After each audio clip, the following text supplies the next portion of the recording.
പാലക്കാടിന്റെ ഉന്നതമായ പാരമ്പര്യം ശ്രീ ബാലേട്ടനും ശങ്കരനാരായണനുമെല്ലാം വളർത്തിയ ഇന്ത്യൻ നാഷണൽ കോൺഗ്രസിന്റെ മഹത്തരമായ പാരമ്പര്യം പാലക്കാട്ടുകാർ സംരക്ഷിക്കും എന്ന് ഞാൻ കരുതുന്നു. അതിനായിട്ട് അഭ്യർത്ഥിക്കുകയാണ്. പഞ്ചായത്ത് ഇലക്ഷനിൽ നമ്മൾ ഒത്തുപിടിച്ച് വോട്ടർ പട്ടികയിൽ പേര് ചേർത്ത് നന്നായിട്ട് പഞ്ചായത്ത് ഇലക്ഷനിൽ ഒരു റിസൾട്ട് ഉണ്ടായാൽ അസംബ്ലി തെരഞ്ഞെടുപ്പിന്റെ പകുതി പണിയും അതിവിടെ തീരും.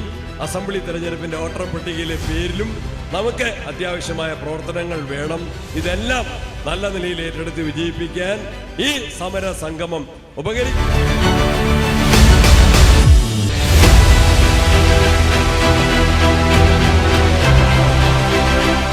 തെരഞ്ഞെടുപ്പുകളെ സംബന്ധിച്ചിടത്തോളം എന്താണ് ഏറ്റവും പ്രധാനം? സംഘടനാപരമായ കെട്ടുറപ്പ് നമുക്ക് പാർട്ടിക്കുണ്ടാകും. അതാണ് ഒരു പ്രധാനപ്പെട്ട കാര്യം. രണ്ടാമത്തെ കാര്യം എന്ന് പറയുന്നത് രാഷ്ട്രീയ സാഹചര്യങ്ങളാണ്, രാഷ്ട്രീയമായ അന്തരീക്ഷമാണ്. ഇന്ന് നമുക്കറിയാം, നിലമ്പൂർ തെരഞ്ഞെടുപ്പ്, ഉപതെരഞ്ഞെടുപ്പ് ഉൾപ്പെടെ, പാലക്കാട്ടെ ഉപതെരഞ്ഞെടുപ്പ് ഉൾപ്പെടെ ഒരു കാര്യം വ്യക്തമാക്കുന്നുണ്ട്. ഈ ഗവൺമെന്റിനെതിരായ ശക്തമായ ഒരു വികാരം ഇന്ന് കേരളത്തിൽ നിലനിൽക്കുന്നു എന്നുള്ള കാര്യത്തിൽ യാതൊരു സംശയവും. നമ്മുടെ മുന്നിലുള്ളത് മുഴുവൻ അടുത്ത മാസം കഴിഞ്ഞ പഞ്ചായത്ത് തെരഞ്ഞെടുപ്പിലാണ്.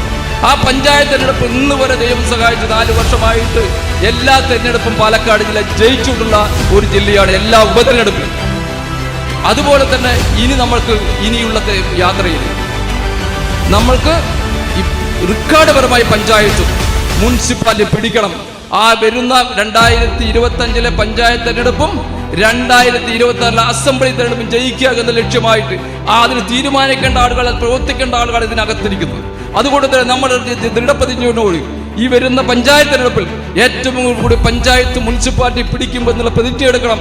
അതോടൊപ്പം തന്നെ വരുന്ന അസംബ്ലിയിൽ നല്ല ഭൂരിപക്ഷം 6-7 സീറ്റുകൾ പിടിച്ചെടുക്കാനുള്ള സംവിധാനം ഉണ്ടാക്കണം.